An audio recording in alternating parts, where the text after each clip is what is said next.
What's up, guys? It's JohnReavesLive, and today we're going to be checking out a new music video from Oneokrock, which is kind of getting harder and harder and harder for me to find like a newer music video that I haven't reacted to. And by newer, I mean extremely freaking old. I just haven't seen this. It's new to me. So this song came out 14 years ago, and I think how you pronounce the name of this is JIBUN. JIBUN.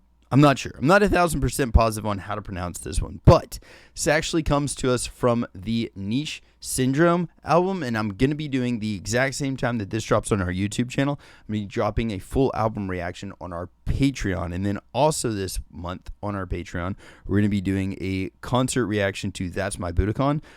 And I'm freaking stoked. I can't wait to actually see what they do there, because we've seen them at the Tokyo Dome, which is like a massive, massive version. But Budokan is kind of like a proving ground, I think, for a lot of different bands coming up in Japanese rock and metal. So I feel like that concert is going to tell us a lot of stuff about like kind of how they progressed. We've been going through their entire discography from start to where they're at now. Concerts from start to where they are now. We're going through the whole journey to kind of figure out exactly when they just exploded like they are, and it's been really freaking cool. So if you guys do want to join us along on that journey, I'm obviously posting a lot of music videos and stuff on here, but anything that gets blocked on YouTube all gets posted on our Patreon. So if you want to check that out, there is a link in the description below, and also it helps us out tremendously for our travel vlogs and all that stuff. And saying that, boom and mother freaking boom. Whoa. Okay. Talking, yeah. True self. Alright, I am fully in love with this video already.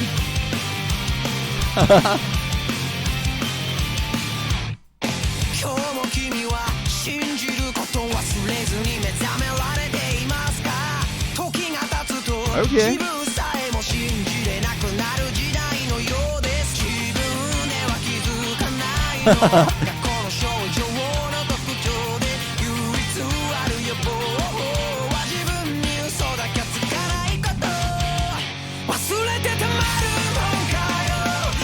Damn! Tomorrow going off back there.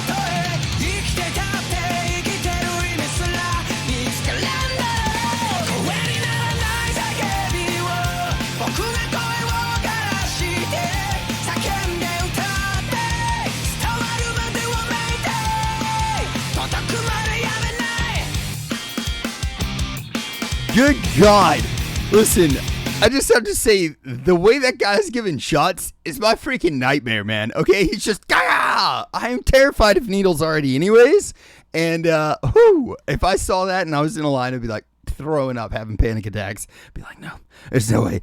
Also, just have to say this too. So this is actually one of, if I'm not mistaken, I think this is the first album back after Alex left the band. So I've been really anticipating like this moment and this musical experience and finding out like what they changed and what's different about them here from whenever they had Alex in the band. And you can tell that they did a lot of adjusting as a band and trying to figure out like how to, we just did another reaction to another band who just lost a guitarist as well, actually. And just trying to find out like how to fill those holes and how to fill the gaps that are kind of left after you have a member that's gone. And whenever I started being a fan of Oneokrock, it was obviously after Alex left the band. So it's something that I've always been used to, their sound post Alex. And whenever I heard them with Alex, it was almost a completely different band. It's had a lot of different influences in there. And I feel like here without him, you can hear that they were almost forced to grow in a really unique way. So I'm excited to hear the rest of this song, but from what I'm hearing now, there's no gaps. There's no like, well, there's obviously another guitarist missing, you know what I mean? Which is a fear that I normally would have with a band who loses, especially like a lead guitarist. It's a big thing, man.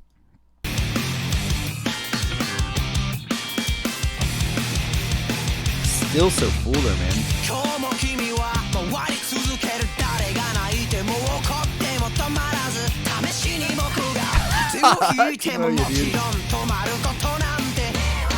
Oh my God.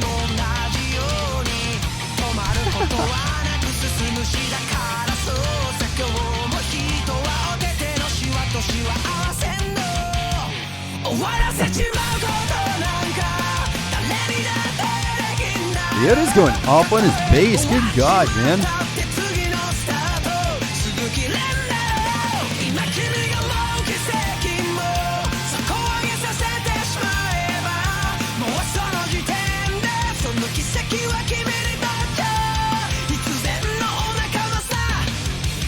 Woo!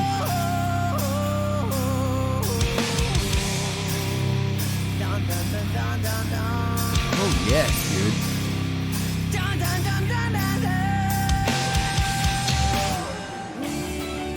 Oh, that's such a different choice. Oh my God.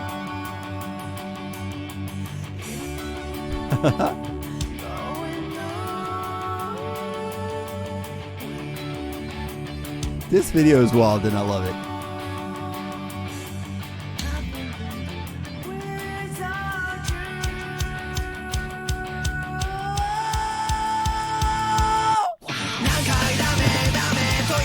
Oh my God.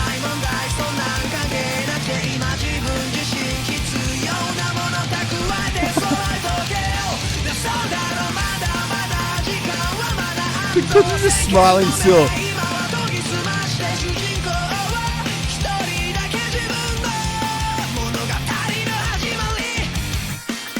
I love that riff so much, man.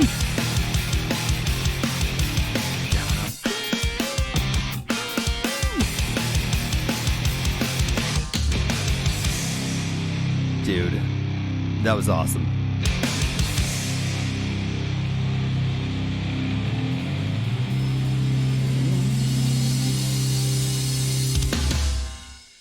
Well, that was freaking amazing. I absolutely love the video.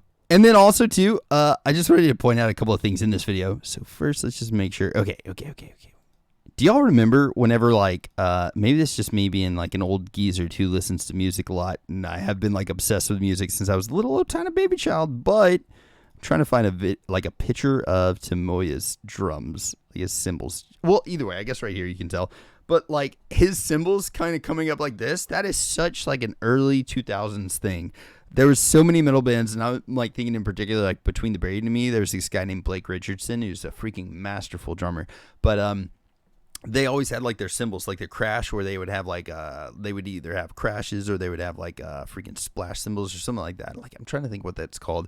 Not a crash, but a freaking China. There we go. China cymbals. And they were just, so, like, I love the way that Tomoya had his cymbal set up here. Completely different, obviously, than what he's got now. And it's just, like, a very, if you know what you're looking for, very in the time of that.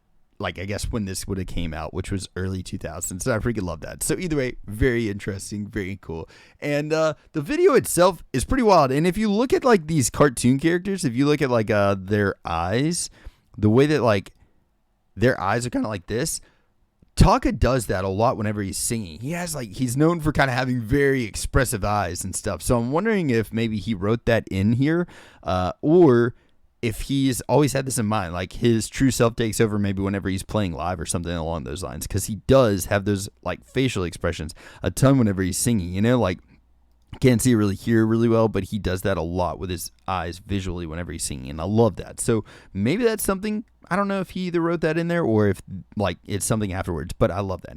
And again, this song itself has so many different things, different elements going on that really filled up that sound, and they let their songs breathe a lot more here. I've realized, at least in this song, it has a lot more breathing room, you know? And I don't mean that in the way that, like, before this song there wasn't any, like, space and stuff like that, but I feel like you would think that when you're losing a member, whenever you have, like, one member out of the band now, you're trying to fill things up, but they are allowing, like, sustained notes or, like, palm muted, but it's in the background. Like, different things are kind of filling up that space, so it sounds very full, but they're not rushing anything, and it just doesn't sound like it was written with that, like, in desperation, you know what I mean? It still sounds like it was written for what's best for this song, and I love that.